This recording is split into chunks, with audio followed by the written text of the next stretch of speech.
Hello दोस्तों, एक बार फिर से आपके अपने यूट्यूब चैनल डीएलएड नॉलेज में स्वागत है। आज डीएलएड सेकेंड सेमेस्टर का इंग्लिश का पेपर है जो एग्ज़ाम में आने वाले हैं। उसी तरह के टाइप क्वेश्चन हम ऑब्जेक्टिव लेके आए हैं जो आपके लिए बहुत ही इंपॉर्टेंट है। बिना देरी को चलिए चलते हैं पहले क्वेश्चन की तरफ। पहला क्वेश्चन है कि न्यू मेथड इज रिलेटेड, किससे रिलेटेड है? तो डॉक्टर विट्स से। चलिए अगला क्वेश्चन है aim aim of poetry is are, किससे है? तो आल ऑफ दीज हो जाएगा। चलिए अगला क्वेश्चन है। अगला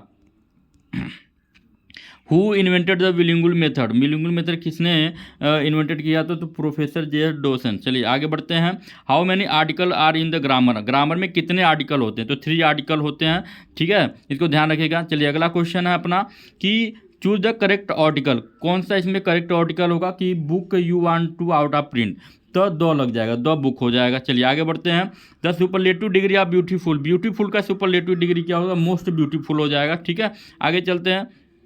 अगला question, in which method is mother tongue use to during the early stage is explain the morning new word press items sentence ETC. तो इसमें जो आपका सही जवाब होगा वह हो जाएगा सी ऑप्शन, बिलिंगुअल मेथड अप्रोच। चलिए आगे बढ़ते हैं। अगला क्वेश्चन अपना है टू द करेक्ट प्रीपोजिशन, इसके करेक्ट प्रीपोजिशन क्या होगा? तो ऑफ होगा। ठीक है, ऑफ हमेशा, ही डायड ऑफ कलरा। ठीक है, आगे बढ़ते हैं। अगला क्वेश्चन है a language can be acquired through, किसके थ्रू होगा? इसका जो सही ऑप्शन होगा वह डी हो जाएगा, ऑल ऑफ द एबव, सभी हो जाएंगे इसके। ठीक है, आगे बढ़ते हैं।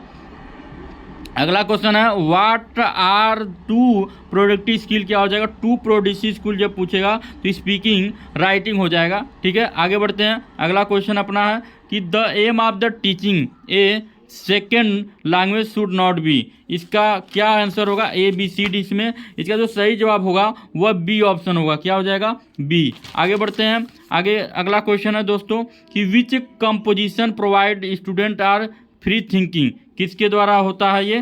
तो इसका जो ऑप्शन हो जाएगा राइटिंग कंपोजिशन। अगला क्वेश्चन है कि object of the teaching poetry is, इसका जो सही ऑप्शन होगा दोस्तों वह डी हो जाएगा, ऑल ऑफ दीज। चलिए आगे बढ़ते हैं। What are the two productive skill, two productive skill कौन होता है? तो इसका जो सही जवाब हो जाएगा वह speaking skill and writing skill हो जाता है। ठीक है, आगे बढ़ते हैं। Fill in the blanks with suitable pronoun do you want meet, do you want meet, इसका जो सही जवाब होगा वह हो जाएगा दोस्तों हुम। क्या हो जाएगा? हुम हो जाएगा। चलिए आगे बढ़ते हैं। Which method A Midway between translation come grammar method and direct method, इसका जो सही जवाब हो जाएगा दोस्तों वह बी हो जाएगा, बिलिंगुअल मेथड में हो जाएगा। चलिए आगे बढ़ते हैं। What is the full form TLM, TLM का फुल फॉर्म होता है टीचिंग इसका जो सही जवाब होगा, उसका जो सही जवाब हो जाएगा टीचिंग लर्निंग मटेरियल हो जाता है। चलिए आगे बढ़ते हैं। Fill in the correct preposition, इसमें करेक्ट प्रीपोजिशन क्या हो जाएगा मेरे दोस्तों? तो डी हो जाएगा, into, we got into difficulties. आगे बढ़ते हैं कि choose the correct preposition I came his request, तो यहाँ पे सही प्रीपोजिशन क्या होगा? इसका जो सही प्रीपोजिशन हो जाएगा एट, क्या भर देंगे? एट भर देंगे। आगे बढ़ते हैं। चूज द करेक्ट आर्टिकल भरना, इसमें ही बिकेम क्या हो जाएगा? यहाँ पे शुद्ध आर्टिकल ए हो जाएगा। क्या हो जाएगा? ए भर देंगे इस पर। चलिए अगला क्वेश्चन है कि रीअरेंज करना है यहाँ पे today natural man is the playing with, इसका जो रीअरेंज मेथड जो होगा और इसका जो सही ऑप्शन हो जाएगा वो सबसे पहले ए लिखेंगे, फिर सी लिखेंगे, फिर यहाँ पे बी लिखेंगे, डी लिखेंगे, फिर बी लिखेंगे। ठीक है, आगे बढ़ते हैं। अगला क्वेश्चन है doctor West method is also known as, किसके नाम से जाना जाता है इनको? किस मेथड से नाम से जाना जाता है? तो इंडिकेटिव मेथड के नाम से जाना जाता है। आगे बढ़ते हैं। To the correct article we decide to stay at the hotel, क्या भर देंगे यहाँ पे?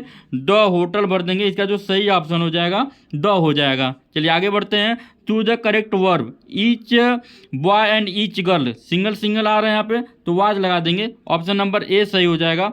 To the correct spelling word क्या हो जाएगा? तो ग्रामर हो जाएगा। ध्यान रखिएगा, ये बार बार क्वेश्चन आता है एग्जाम में। चलिए आगे बढ़ते हैं। Which of the following in the possessive case का इसका सही जवाब क्या हो जाएगा? इसका जो सही जवाब हो जाएगा वह डी हो जाएगा, हुज हो जाएगा। ठीक है, आगे बढ़ते हैं। Which letter is are the silent in the word whistle, whistle, तो यहाँ पे एच एन टी क्या होता था? साइलेंट हो जाता है, एच एन टी। आगे बढ़ते हैं कि which are the following word an objective. Objective कौन हो जाएगा इसमें? क्वेश्चन नंबर 28 में इसका जो सही जवाब होगा वो चूसी। चलिए आगे बढ़ते हैं। अगला क्या है? Find out the correctly spelled word. क्या हो जाएगा? तो देख रहे हैं इसमें कभी इसमें भी स्पेलिंग मिस्टेक है, इसमें भी है, इसमें भी है, ये सही है, हो जाएगा। सही ऑप्शन आपका डी हो जाएगा। आगे बढ़ते हैं। Which are the following is also know as the science of sound. तो किसके जाना जाता है? जिसका जो सही जवाब होगा वह फोनेटिक्स हो जाएगा। आगे बढ़ते हैं।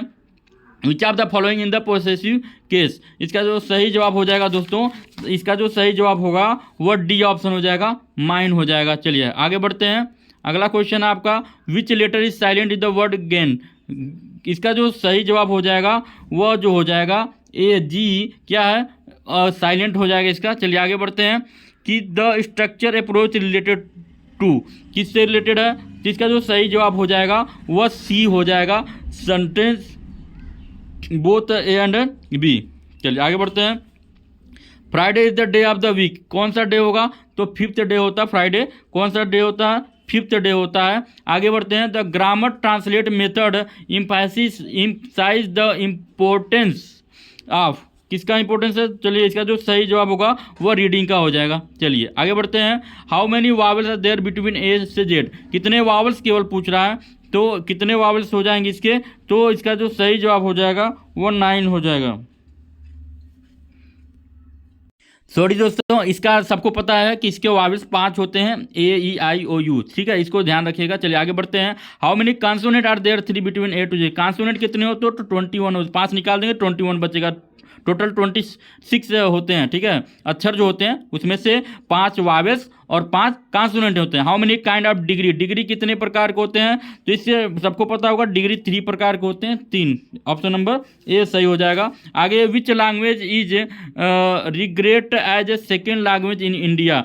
तो इसका जो सेकेंड लैंग्वेज हो जाएगा सबको पता होना चाहिए दोस्तों कि वह इंग्लिश है। क्या है? इंग्लिश। Option number C. आगे बढ़ते हैं। According to Bloom the teaching objective are. क्या हो जाएगा? इसका सही जवाब बताइए। जिसका जो सही जवाब है ऑल ऑफ दीज हो जाएगा। आगे बढ़ते हैं। Which are the following approach is known as the evolution approach. इसका जो सही जवाब होगा दोस्तों, इसका जो सही जवाब हो जाएगा वह ब्लूम अप्रोच हो जाएगा। ठीक है, आगे बढ़ते हैं कि poetry teaching has the objective. इसका जो सही जवाब हो जाएगा वह ऑप्शन नंबर डी हो जाएगा, ऑल ऑफ द एबव हो जाएगा। ठीक है, the objective of teaching are achieved by. किसके द्वारा अचीव हुआ था? तो सी। ऑप्शन नंबर सी हो जाएगा, स्ट्रेटजी। चलिए आगे बढ़ते हैं। Bilingual and audio lingual method are use in teaching. किसमें होता है? तो ये जो होता है ये ऑप्शन नंबर बी हो जाएगा, सेकेंड लैंग्वेज हो जाएगा। चलिए आगे बढ़ते हैं। The structural approach is an English. यहाँ पे क्या भरा जाएगा? तो यहाँ पे जो भरने का जो सही ऑप्शन होगा वह बी, अप्रोच ऑफ टीचिंग भर दिया जाएगा। चलिए which letter silent in the word guide. Guide, guide, इसमें जो साइलेंट शब्द है वो आप देख सकते हैं कि ये यू क्या है? यहाँ पे साइलेंट है। चलिए आगे बढ़ते हैं। Aim of the teaching grammar is are. क्या होगा? इसका जो सही जवाब होगा वह ऑप्शन नंबर डी हो जाएगा, ऑल ऑफ दिस। चलिए काइंड ऑफ टीचिंग एड कितने हैं? काइंड ऑफ टीचिंग क्या हो जाएगा? तो इसका जो सही जवाब होगा ऑल ऑफ देम हो जाएगा, सबके द्वारा होता है। चलिए आगे बढ़ते हैं। What does pronunciation include. इसमें प्रोनाउंसिएशन क्या है? जिसका जो सही जवाब होगा वह ऑल ऑफ एबव हो जाएगा। चलिए आगे बढ़ते हैं। The objective of loud reading are. कौन सा हो जाएगा? तो यहाँ पे जो सही जवाब हो जाएगा वो हमारा ऑल ऑफ द एबव हो जाएगा। क्या हो जाएगा? ऑल ऑफ द एबव हो जाएगा। चलिए अगला क्वेश्चन है कि मॉडर्न टीचिंग इज क्या हो जाएगा? मॉडर्न टीचिंग क्या हो जाएगा? इसका जो सही जवाब होगा वह चाइल्ड सेंटर हो जाएगा। क्या हो जाएगा? Child center. आगे बढ़ते हैं। Audio and visual sense of the learner are faculty by. किसको द्वारा होता है? तो ये जो होता है बी, एजुकेशन टेलीविजन द्वारा। चलिए अगला क्वेश्चन है कि the most effective media is. सबसे इफेक्टिव प्रभावशाली मीडिया कौन है? तो यहाँ पे ऑप्शन नंबर क्या हो जाएगा? बी हो जाएगा, टेलीविजन हो जाएगा। ठीक है, क्या हो जाएगा? टेलीविजन हो जाएगा। ठीक है, और देखिए ऊपर वाले में बी हो जाएगा, एजुकेशनल टेलीविजन हो जाएगा। और तीसरा अगला क्वेश्चन है रेस्क्यूटरी क्वेश्चन आर आस्क्ड आफ्टर। क्या पूछा जाता है? तो डी, लास्ट सेक्शन। आज का क्वेश्चन यही समाप्त होता है। इसको जरूर एग्जाम से पहले देख के जरूर जाइएगा। धन्यवाद।